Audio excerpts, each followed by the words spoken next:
Okie dokie, here it goes. I'm going to tackle how to redefine sex in our pornified culture. Oh! Now, before we get into this fascinating, important, and really exciting video, which I know you're going to be thrilled to watch, I want to introduce myself. I am Janna Denton-Howes, and I am a desire coach for women married to men. Yes, I, for a living, help women want and enjoy sex more. And it's a fantastic job. Amazing. I'm also the creator of Wanting It More, which is a group coaching program for women that I run 3 times a year. And it's wonderful too. So let me start with a startling statistic, shall we? Because some of you might think pornified, we do not live in a pornified culture. That's something that's like very little, a few people do it, no big deal, whatever. Boys will be boys or whoever's going to watch it. But it affects our whole culture. Here's evidence.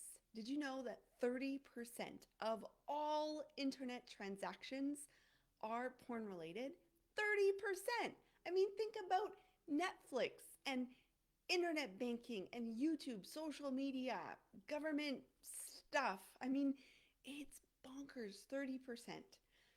And why is this an issue? Well, because here is really what porn stands for.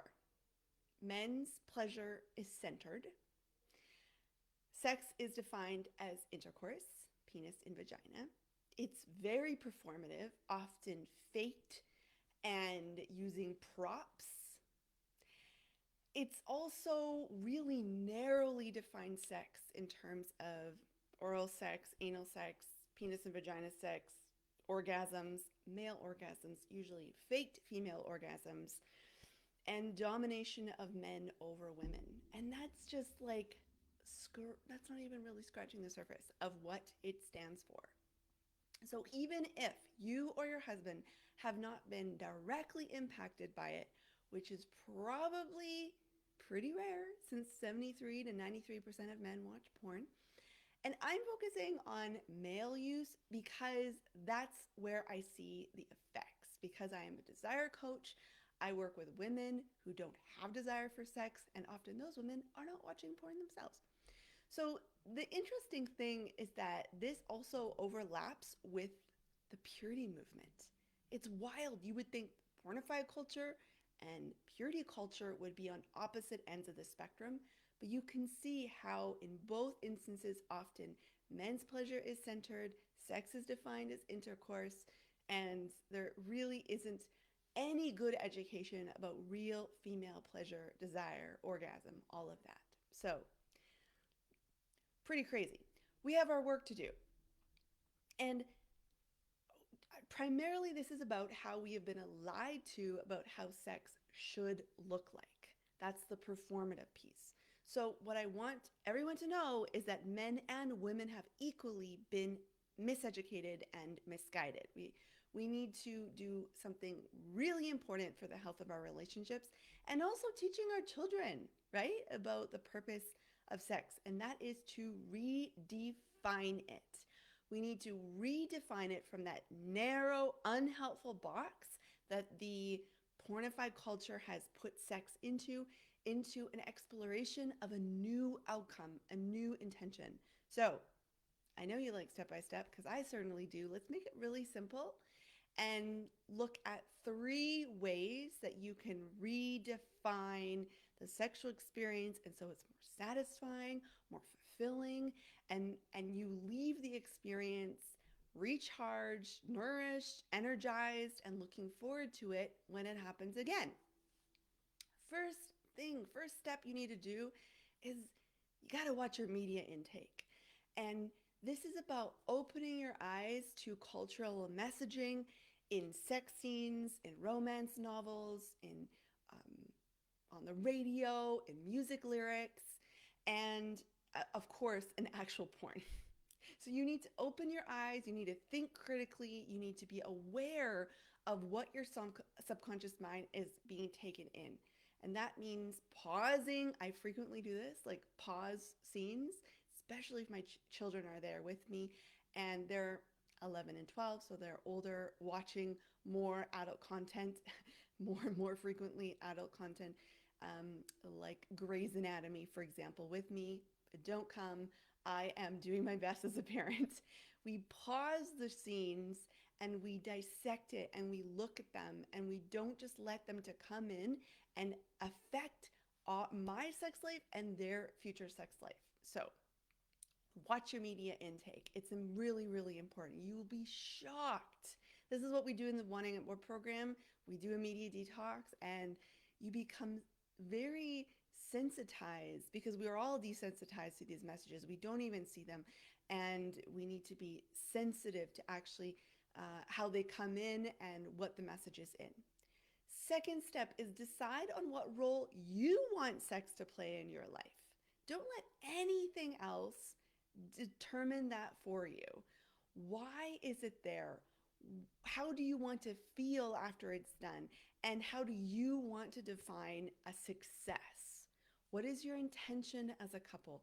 You can do this on your own if you want, if your husband's not on board, but ideally it's good to sit down and actually have a conversation about the intention, the role, the outcome, the success of the sexual experience. And when I do this with couples and my participants do this with their spouses, what we come to realize is it's often connection. Connection is the goal, which is so crazy because there have been other predetermined goals, which is the third step. Focus on your intention rather on these predetermined goals from the pornified culture that we live in. For example, orgasm and penetration are the goals of sex. They define a good experience or not. But if connection or perhaps pleasure is the intention, focus on that. Enjoy every little ounce, every moment that you have together. Extract all of it. It's not just racing to the finish line. It's not just having some sort of arbitrary outside referee determining whether, maybe referee, judge is a better, determining whether your experience was good or not. It's so ridiculous, and I see the harmful effects in hundreds and hundreds of marriages. I am speaking from experience here. This is not theory at all. Okay, so instead of, well, let me just summarize here the 3 steps. Watch your media intake and be aware of those messages. Decide on what role you want sex to play in your life. Redefine it for you. Lastly, focus on that definition, not the predetermined goals that culture has placed on it. So really, instead of going along with what a pornified culture has told you about sex, I encourage you to take control. You are a mature, sophisticated woman. I know that everything in your life has told you that it's not okay to talk about sex. You just kind of have to go through the motions about what you think it should be, that narrow, defined box. But you are an adult, and it is amazing, awesome, great, mature to have intentional conversations about what you want in your life. So if you want some more concrete steps to improve your sex life, to maybe increase your desire, I highly encourage you to take my free quiz, the 4 Desire Fixes. In this way, if you take this quiz, on the other end of it, you get some customized advice, customized steps that you can take right away. I keep things very simple and very safe and very comfortable. Do not worry, I will not push you into something that you really don't want to do. I do the opposite, actually. Very much so. I hope you have enjoyed this video. I hope it's inspired you to just think a little bit bigger, think a little bit more critical on what you want the outcomes in your life to be. And until next time, I hope you have a pleasurable day. Talk to you